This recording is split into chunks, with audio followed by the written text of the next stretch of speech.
Shedeur Sanders just went off in his rookie preseason debut. Let's break down exactly what happened between the Cleveland Browns and the Carolina Panthers. But before we get into the video, only 0.9% of viewers are subscribed to the channel. So if you are not subscribed, please take a second, hit that subscribe button. It really helps me out a ton.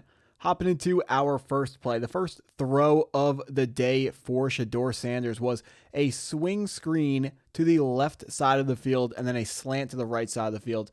The Cleveland Browns gave Shedeur the option whether he wanted to go for the swing screen or throw the slant, which he ended up doing. So on the left side, what I'm drawing out here, there was a bunch at the bottom of the formation and the center pulled out to lay down an extra block should Shedeur Sanders want to throw this to his running back. Honestly, I think there was room here for him to get a completion and maybe get some more yards, but he opted for this slant route at the top of the screen. Not a bad decision by Shedeur, but I do think that he could have gotten even more on this play if he decided to go the other way. Also, the pass wasn't perfect, but he is an accurate quarterback. He will fix that. Second play, Shedeur Sanders gets a nice little completion to a curl route. This play, if you're familiar with Madden, is Z-spot. We're going to send our running back out on a flat route. Our tight end is going to be moving on a little corner out there, and then we're going to get a curl route from our wide receiver. On the backside of the play, we're going to get double in routes. Shedeur Sanders, the problem with why this play doesn't work is the fact that we have 4 defenders in zones to the top of the screen. Going to circle them here. 1, 2, 3, and then 4 defenders in zones to the top of the screen. And we only have 3 offensive players. 1, 2, 3. So this play kind of doomed from the start. The Carolina Panthers put themselves in good position to be able to make the stop here. Getting into this next play, this is where Shedeur Sanders ran for his first down and then showed the crowd the little Shedeur perfect timing celebration, which we absolutely love. What the play actually was it was stick to the bottom of the field where we have this curl route paired with the go route and a out route. And on the top, we had an out route from this guy and a slant from our wide receiver. This concept is called slant flat concept, and it's great against man coverage because your outside wide receiver can kind of set a pick on your inside wide receiver or vice versa. In this situation, the outside wide receiver running the slant set a pick to get the other guy open, but Shedeur Sanders decided he was going to run instead. This next play, he throws with perfect rhythm to his wide receiver here. What I love is his wide shoulder width base when he's looking to make this throw. And look where the wide receiver is when Shedeur Sanders is loading up to make the pass. That wide receiver, not even out of his break. The wide receiver is not looking back at Shedeur Sanders to make sure that they're on the same page. This is a throw with anticipation, maybe only a little bit of anticipation, but it's something that a lot of young quarterbacks struggle with.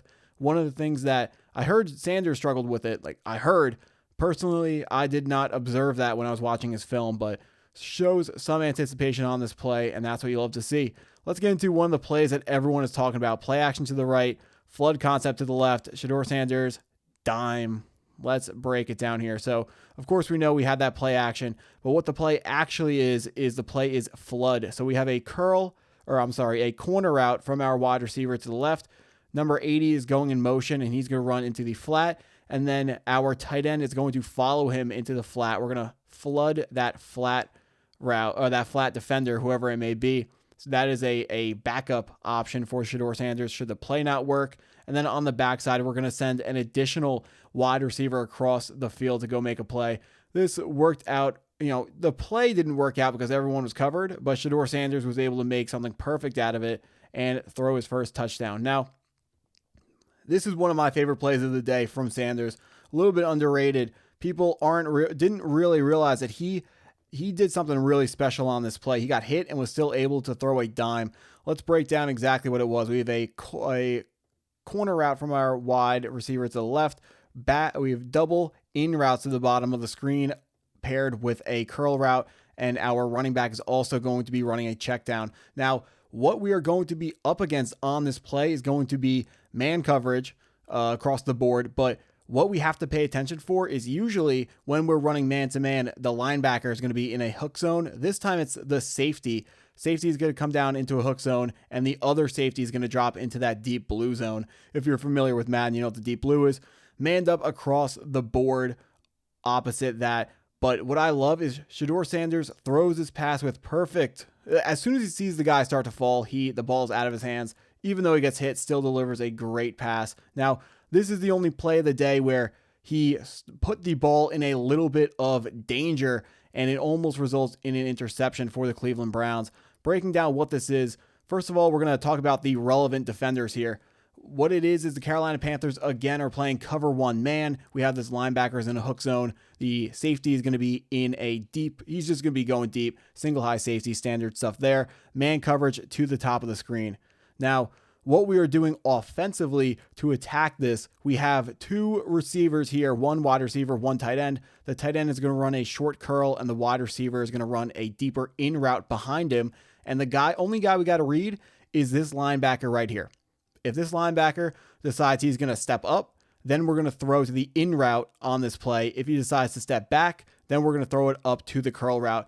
On the play, the linebacker steps up, which means we have to throw to the in route behind him should he be open, and he is open. The problem on this play is Shedeur Sanders is not accurate enough, and the ball is thrown a little bit behind the wide receiver. That's why that play was not completed. Now, this is a play that a lot of people are talking up. This is the one-handed catch. It looks like it's overthrown. I don't think it is overthrown. I think it looks like it was overthrown because the running back is so short. Let's talk about what the original play was on this. And it is going to be hitch seams, if you remember that from Madden. So we have two tight ends going up the both seams, and then we have hitches from everyone else and a check down from a running back right here. Now, the Carolina Panthers, the problem is they are very, very well set up to defend this. They're going to be playing man coverage across the board and not letting anybody get open. It's going to be the same thing they've been running. This is just more cover one man. The safety is going to be the deep defender, linebacker, pretty standard cover one man here. And Shedeur Sanders is able to make a great play to break this. He breaks the pocket, does his little playmaker, points the guy out where to go, makes the play. Here's his second touchdown pass. This one, I think this is a better play than the first one. The first touchdown pass may have been a better throw, but I think this was a more difficult read to make. And this is, just like the first touchdown pass, the throw had to be perfect. It was perfect. Let's break down exactly what the play was here.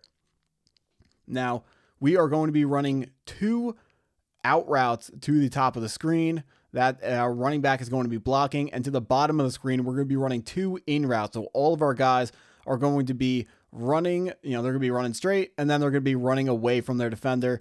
This is going to work well against man coverage, and we're going to get some man coverage here. So what the Carolina Panthers do on defense is really interesting. It's actually something that it was my understanding that coaches had an understanding between each other in the preseason that they would only run vanilla coverages, and this is not a vanilla coverage at all. What the Carolina Panthers do is they split the field in half, and they're going to play cover three to the bottom side of the field, and then they're going to play man coverage to the top of the field. So let's bring out, here is their cover three to the bottom. Nick Scorton, their second round pick, is going to be in a hook zone dropping out, and then this defensive back here is going to be their sideline defender. To the top of the screen, it's going to be standard man coverage, and they're going to bring that linebacker instead of Nick Scorton. You can see that linebacker, he is mid blitz right now. He's already ready to go.